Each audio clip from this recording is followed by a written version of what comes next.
Hello po mga kababayan, si Dante Maravillas. Dito muna tayo sa ating podcast, Life with Dante M. Ito po yung mga updates sa mga testimony, mga kababayan, mga binunyag ni alias Totoy sa isyu ng missing sa Bungeros, kung saan other than si Atong Ang na kanyang dating amo ang iniuugnay, isinasangkot bilang mismong mastermind. Kasama dito si Gretchen Barreto. Ang actress na si Gretchen Barreto, sa pamamagitan mga kababayan ng kanyang abogado, nag-deny na. Kaya lang, base mga kababayan sa mga latest na revelasyon ni Jolie Dondon Patidungan alias sa Totoy, ito po, talagang pinaninindigan mga kababayan ni alias Totoy na may kinalaman talaga itong si actress Gretchen Barreto. So ito ngayon yung report ng Abante News Online. Yan po, Gretchen Barreto pumayag tsugiin ang mga sabungero, sabi po ni alias Totoy. So sabi dito mga kababayan sa report ng Abante News Online, isiniwalat ng whistleblower na si Jolie Dondon Patidungan o alias Totoy na isa si actress Gretchen Barreto sa mga sumang-ayon o mano na iligpit ang mga nandayang sabungero. So kung ganon mga kababayan, so ang ibig sabihin nito, nadinig niya siguro o nakita niya. Kasi kung hindi man niya nadinig o nakita itong si actress Gretchen Barreto, hindi niya yun masasabi. Kasi doon sa mga mga unang sinabi ng abogado ni Attorney Malyunga, ito yung kwento ng denial. Miss Barreto has only heard about, hence has no relevant knowledge concerning the disappearances. She did not operate the sabungan, had no participation in Isabong operation that was suspended more than 2 years ago and was merely an investor in the business. One of about 20 investors categorized as alpha members, sabi po ng statement ng abogado. She attended no meetings where approvals were sought nor given to implement the disappearances. The proposition is so absurd, it is plain invention. Yan ang sabi mga kababayan ng kanyang abogado. Pero iba yung sinasabi ni ni Gretchen Barreto, I should say. Ang sabi po ni alias Totoy, sumang-ayon itong si Gretchen Barreto na iligpit ang mga nandayang sabungero. Ayon sa kanya, kabilang si Gretchen sa tinanong umano ni Atong Ang sa isang meeting ng Alpha Group kung dapat bang dukutin at iligpit ang mga nandaya na sabungero. So kung titingnan natin yung mga statement na to ni alias Totoy, ang ibig sabihin nakita niya.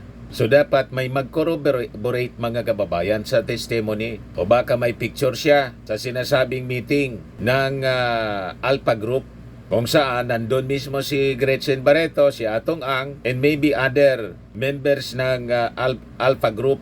Nang sabi, mga around 20 members, mga investors. Di ba dapat ganon? So yun ang aabangan natin kasi parang masyadong sigurado itong si alias Totoy mga kababayan sa kanyang mga statement. Kung hindi niya nakita mismo, ba't niya sasabihin mga kababayan na kabilang daw si Gretchen sa tinanong ni Atong Ang sa isang meeting ng Alpha Group kung dapat bang dukutin at iligpit ang mga nandaya na sabungero. Sabi ni alias Totoy, ngayon, isa sa tumaas ng kamay, yan si Gretchen Barreto. Ibig sabihin, payag siya na pumabor siya doon sa kagustuhan ni Mr. Atong Ang.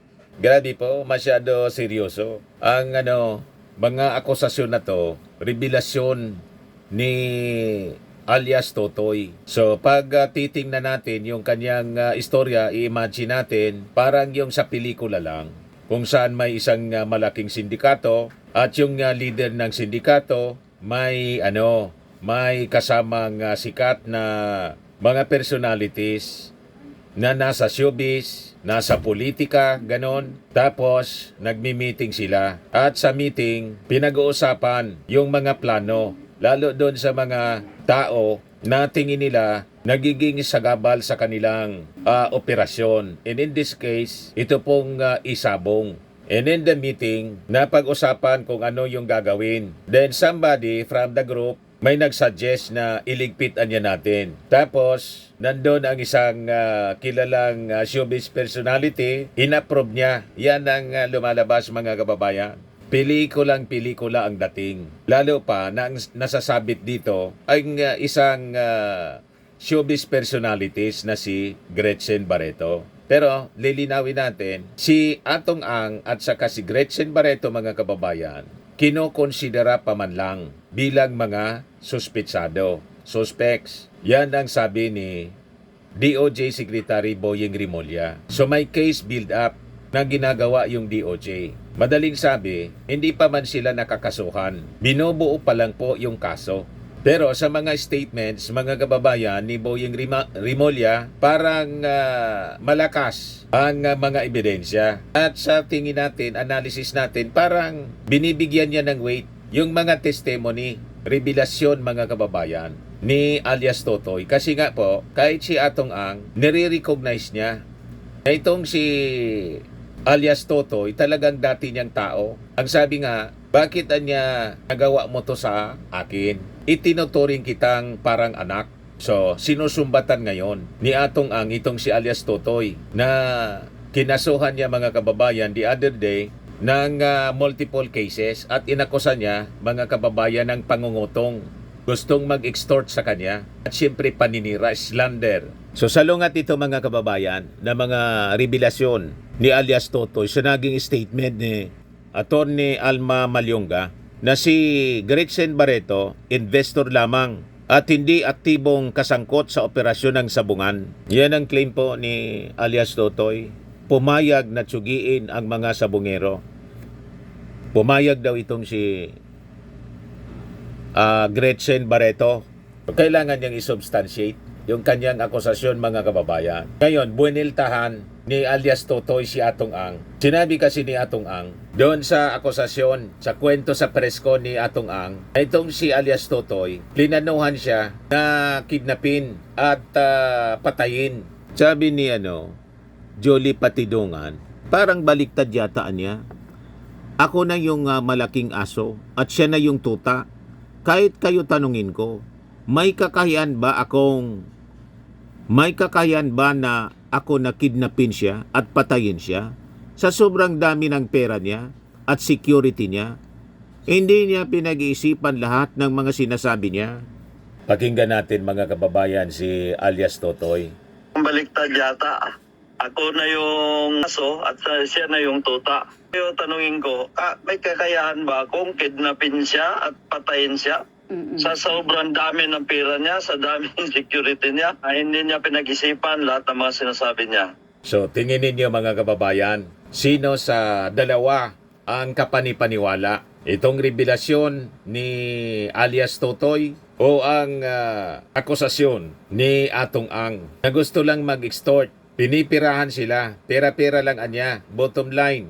Pera-pera lang anya itong kwentong ito. Gusto siyang tirahan nitong alias Totoy. O ngayon, yung mga kapamilya, mga kababayan ng mga missing sabungiros, ang kahilingan nila, mahanap na po, ma-retrieve. Kahit mga buto man lang anya ng kanilang mahal sa buhay. Yan sabi nila po, kahit buto na lang, talagang kawawa yung mga naiwang mahal sa buhay nitong mga missing sabungiros. So sabi nila, we used to really pray for our loved ones to return home alive.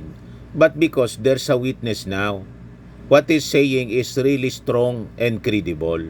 Sabi ni Francisca Ramos na yung anak na si John Paul kinidnap at kasama sa mga missing sabungiros from Quezon Province. Humingi ako ng tulong para makita lang, kahit buto na lang ang aking anak para maiuwi ko sa amin.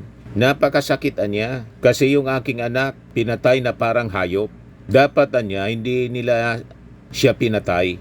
Ngayon, sa latest na mga developments mga kababayan, sa series ng mga report na pinapalabas po ni broadcaster Emil Sumangil, pati yung pamilya ngayon, nanganganib daw. Kaya umihingi ng prayers mula sa ating mga mamamayan. Kasi siguro may banta na sa kanyang buhay dahil sa pag-expose, pag-interview kay alias Totoy. Exclusive kasi ito sa kanya, sa kanila sa GMA. Ngayon, mga kababayan, lumalabas talagang malakas ang ebidensya. Ibinulgar ngayon ni alias Totoy yung mga sangkot na pulis na binabayaran. Ipinakita niya, mga kababayan, yung mga vouchers. Yan mga inutosang pulis may payula umano mula kay Atong ang halaga sa isang voucher 2 million pesos.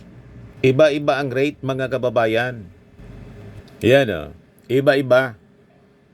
Basta ang total niya 2 million, may 200,000 Yan si alias Totoy. So yung petty cash sa voucher na itago po ni alias Totoy. Ito yung ginagamit sa pagbabayad doon sa mga pulis na inuutosan ni Atong Ang. Yun ang binabayad, mga kababayan, sa pagdukot sa mga missing sabongeros sa utos ni Atong Ang. Yan ang sabi ni alias Totoy sa interview ni Emil Sumangil.